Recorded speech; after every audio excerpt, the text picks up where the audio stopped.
From Daily Forex, this is Chris taking a look at the US dollar against the Swiss franc. The US dollar has been fairly quiet against the Swiss franc on Monday as we have a major support level right around the 0.82 level, which of course is an area that has offered a certain amount of support multiple times.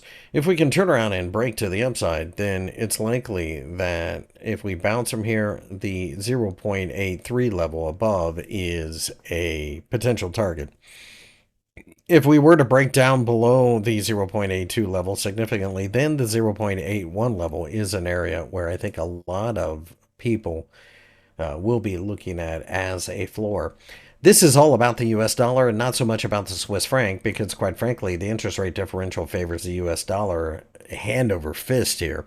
Furthermore, the Swiss National Bank has already cut rates, and the Federal Reserve might, but we're talking about one rate cut, and it's still an interest rate differential that is wide enough to drive an absolute massive truck through. So, the question is, are we going to turn around and show signs of life?